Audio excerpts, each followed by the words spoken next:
네, 안녕하세요. 랑랑입니다. 최근에 이제 대구 부동산 관련해서 많이 두려움을 느끼는 분들이 많고 또 그에 관련된 질문들도 끊임없이 나오고 있기 때문에 여기에 대해서도 이제 또 한번 짚고 넘어가 볼까 싶습니다. 어떻게 보면 조정기라고 할 수 있는 상황에서 가장 많이 하는 실수가 무엇인가 많이 나오는 질문들을 중심으로 한번 살펴볼까 싶습니다. 여러 전문가나 아니면 매체들에서 위기론이다 라는 말을 하면서 이제 걱정을 안겨주는 경우가 상당히 많이 있습니다. 이러한 것에 대한 주제는 아주 다양했다라고 볼 수 있지만 우리가 다루고 있는 부동산을 특히 이 상황에서 선두주자였다라고 볼 수가 있죠. 최근에는 객관적으로 살펴봐도 공급 물량이 상당히 많고 또 이제 금리 인상 같은 것들도 시간 문제이다 보니까 당연하게 걱정할 수 있는 부분이 아닌가 싶거든요.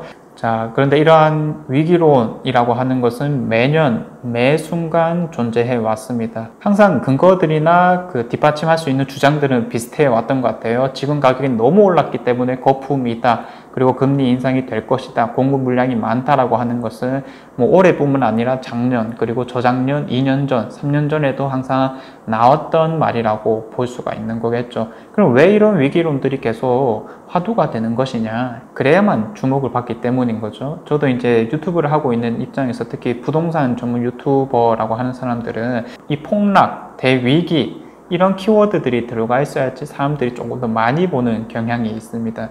눈길이 간다라는 측면 때문입니다. 최근에는 이런 말도 많이 들어보셨을 겁니다. 정부가 사지 말래서 안 샀더니 가격이 이미 폭등했더라 라는 거거든요. 누가 하지 말래서 우리가 안 했는데 결과물들이 영반대로 됐네. 내가 바랬던 상황과는 책임져라. 자, 이런 식인 건데 우리가 누군가를 원망할 필요는 딱히 없습니다. 왜냐하면 어떤 메시지든 그거는 듣는 사람의 몫인 거죠. 어떤 사람이든 자기가 듣고 싶은 대로 혹은 자기가 원하는 방향으로 듣고 싶어 한다. 즉 취사 선택을 한다라고 하는 건데 우리는 본능적으로 모험을 하기는 싫어하죠. 보다 안정적이고 편안한 길을 찾게 됩니다. 일단 한다 안 한다 측면에서 안 하면 편한 거거든요. 당장에 돈 들어갈 것, 잠 설치는 것, 가족들 설득하는 것 이런 것들을 생각해 보면은 그냥 안 하고 있는 게 속 편하다. 지금 상황에서도 충분히 만족스러운데 내가 뭐하러 그런 고생을 하느냐. 대개는 현재 상황에서 관망해보자 라는 식으로 이제 결론이 나오게 될 겁니다. 당연하죠. 최근에 가격이 너무 많이 올랐고 또 주변에서 일단 안 하는 게 맞다라고 보통 다 그렇게 말을 하니까 내가 당장 쉬운 선택을 하게 된다라는 거죠. 자, 그러면 이러한 하락기에 우리가 주로 하는 실수는 무엇인가 한번 말씀을 들어보면 첫 번째, 매매 시기는 언제가 적절한가요? 이것입니다. 집을 사려는 분들은 언제가 가장 쌀까요?를 묻는 거고요. 그리고 집을 팔 거다라는 사람들은 언제 가장 적절한 금액을 받을 수 있겠느냐, 떨어지기 직전에 언제 팔 수 있겠느냐, 이런 취지의 질문을 많이 하시거든요. 이 참 아이러니하지 않습니까? 거래는 이 두 사람이 같이 하는 건데 사고 싶어 하는 쪽은 가장 싼 타이밍을 노리는 거고요. 그리고 팔고 싶어 하는 쪽은 가장 비싼 타이밍을 노린다라는 겁니다. 이 간극이 엄청 심하다라는 거거든요. 자, 그런데 이러한 문제는 결국에는 매수자가 매도인의 입장이 되어보지 못했기 때문입니다. 즉, 한 번도 집주인의 입장에서 바라보지 않았기 때문에 문제가 발생한다라고 오는 거거든요. 집을 사려는 입장에서 정말로 그 집의 주인이 되고 싶다 희망하면서도 정작 가격을 보면 욕부터 나오기 마련입니다.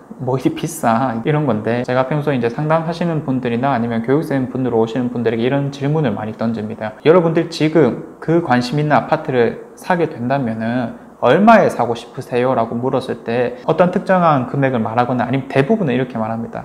최근에 너무 많이 올랐기 때문에 조금 기다려 보려고 합니다 라고. 자, 그럼 똑같은 아파트 단지를 바라보고 내가 만약에 집주인이라면 얼마에 팔고 싶습니까? 라고 물었을 때 당연하다는 듯이 최소 얼마는 받아야죠. 지금 매물에 올라와 있는 호가를 기준으로 금액을 말하게 됩니다. 왜냐하면 옆집도 우리 집보다 훨씬 높게 받고 저층부도 최소한 이 금액은 받으려고 하고 있는 상황이기 때문인 거죠. 이게 같은 사람이어도 내가 어떤 상황에서 바라보느냐에 따라 우리의 입장은 완전히 달라지게 되는 겁니다. 자, 고로 현재 가격이 너무 비싸다, 거품이다 라고 말하는 사람들은 철저하게 외부 입장에서 바라본 겁니다. 현재 집값들이 거품이다, 떨어진다 라고 말하는 사람 중에 집주인은 적습니다. 자, 그럼 조금 더 좁혀볼까요? 적어도 우리 집이 거품이다 라고 말하는 사람들은 거의 없을 겁니다. 그래도 한두 명 정도는 봤던 적이 있거든요. 저렇게 생각을 하시네? 참 신기하다 이런 생각이 들었었는데, 자, 그럼 조금 더 좁혀서 단 한 번도 그 은연중에 거품이다 라고 말하는 사람 중에서 그러면 그 거품을 빼고 내가 집을 매도할 것이냐? 이런 사람은 한 번도 못 봤습니다. 단 한 번도 없었습니다.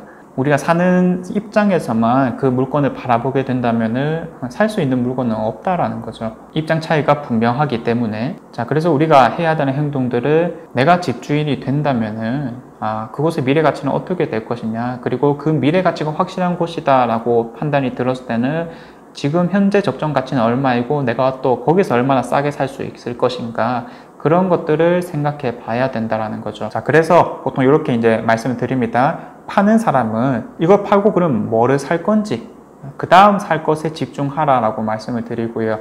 그리고 사는 사람 입장에서는 방금 말씀드렸던 부분, 미래 가치를 평가했다면은 현재 가치에서 얼마나 싸게 살 수 있는가, 금매 기준을 보통 그 현재 가치의 10% 정도라고 보거든요. 그럼 10% 이상 차감된 물건들을 우리가 한번 찾아보자 라고 하는 겁니다. 이런 이야기들을 오늘 처음 들으시는 분들도 있을 거고 아마 이 이후에도 마찬가지일 건데, 언제나 항상 나오는 질문이 있습니다. 그래서 언제 사야 될까요? 네, 무한 도돌이표일 수밖에 없습니다. 자, 그래서 여기서 한 가지 말을 좀 더 드리려고 합니다. 가장 싼 타이밍은 언제인가 라는 거거든요. 이게 부동산이라고 하면 막연하게 좀 어렵게 느끼는 경우가 있기 때문에 제가 뭐 쉬운 사과로 한번 설명을 드려보겠습니다. 우리가 자주 먹는 사과는 언제 싸게 살 수 있을 것이냐, 다양한 타이밍이 있겠죠.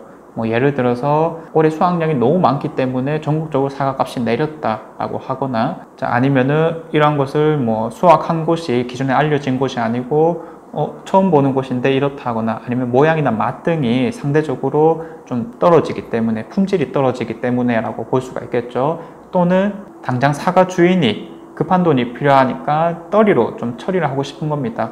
그것도 아니라면 내가 그 사과 주인이랑 가족이라거나 아니면은 절친한 지인이다 라고 했을 때도 역시나 싸게 먹을 수가 있는 거겠죠. 그럼 한 가지 확실한 것은 방금 말씀드렸던 한 가지의 경우가 아니라면 우리가 싸게 먹을 것은 기대해서는 안 된다라는 겁니다. 자, 무작정 2년 뒤를 노려라 혹은 3년 뒤를 노려라, 기다리는 것도 투자다 라고 말하시는 경우가 상당히 많이 있습니다. 그러면 이제 대물을 수밖에 없다는 거죠. 그럼 2년 뒤에는 우리는 뭐를 사야 되죠? 그때 되면 아무거나 사도 괜찮은가? 이런 식이어서는 우리가 할 수 있는 게 아무것도 없다라는 겁니다. 또 묻게 될 거예요. 지금 하는 게 좋을까요? 그러면 우리가 뭘 산다라는 거지? 결국에는 너무 큰 관점이라기보다는 조금 더 세분화해서 바라보는 게 맞다라는 거거든요. 최소한 내가 관심 있는 아파트 정도는 정해두고 주인이 된다면 어떻게 행동할 것인가, 이거를 먼저 생각해 두셔야 되는 겁니다. 기회는 항상 있고 지금 시기이기 때문에 우리가 싸게 살 수 있는 매물들이 있다, 이거를 꼭 명심하셔야 되는 부분입니다. 여러분들은 뭐 또 분양권 이런 거에 관심 많으시죠? 청약은 그냥 다 웬만하면 다 넣으면 된다라고 말씀드리고요. 지금 시기이기 때문에 가점이 낮은 분들 혹은 사회초년생 분들은 받을 수가 있는 겁니다. 미분양이 떴기 때문에 안 넣어야 된다가 아니고 우리가 주변 시세를 분석해보고 지금 넣는 분양 단지가 가격적인 메리트가 있는가, 이러한 관점에서 접근을 해야 되거든요. 근데 아무래도 이제 첫 집이기 때문에 심리적인 요소가 많이 들어가는 게 아닌가 싶습니다. 특히 뭐 대장가 입지의 분양권들 이런 거에 관심 많으셔가지고 최근에도 이제 여러 군데 전화를 한번 해보면은 물건 보다 보면 분명히 싼 매물들이 있거든요. 거기에 이제 이건 왜 이렇게 싸지? 당장 사도 되겠다라는 식으로 접근을 해보면은 다 이렇게 말합니다. 6월 전에 양도세 오르기 전에 판매를 하려고 했던 건데 지금 다시 한번 연락해 보니까 안 판다고 하시네요. 이러시거든요. 어제도 오늘도 그리고 내일도 금매 물건들은 팔려 나갈 수밖에 없습니다. 좀 더 구체적인 행동이 필요하다라는 거죠. 자, 그래서 무조건적으로 싼 시기, 싼 타이밍을 노린다는 것 자체가 애초에 틀린 것입니다.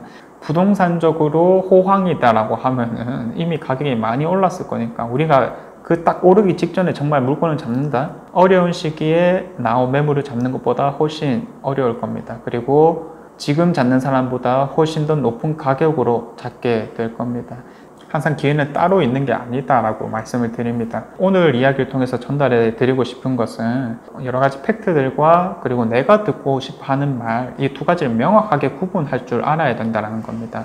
항상 메시지라는 것은 듣는 사람의 몫이다 보니까 오늘 이 이야기를 들었을 때 여러분들 어떤 생각이 들었는지 한 번쯤은 생각해 보는 것이 좋을 것 같습니다. 어떤 말이든 그 주장을 뒷받침할 수 있는 근거들이 수십 개, 수백 개이기 때문에 중요한 것은 현상을 바르게 이해했느냐가 중요한 거겠죠. 그런데 만약에 그 결론이 아무것도 안 하는 게 맞다라는 식으로 나오게 된다면 그것은 확실하게 틀렸다라고 말씀드릴 수밖에 없을 것 같습니다. 제가 1이라는 수치를 100으로 만들어 드릴 수는 있지만 0이라는 수치를 1로 만들 수는 없습니다. 그렇기 때문에 무엇인가를 좀 하고자 하시는 분들이 있다면 최소한 내가 관심 있는 단지 하나 정도는 혹은 두세 개 정도 비교할 수 있는 것만 들고 오셔서 물으시면 됩니다.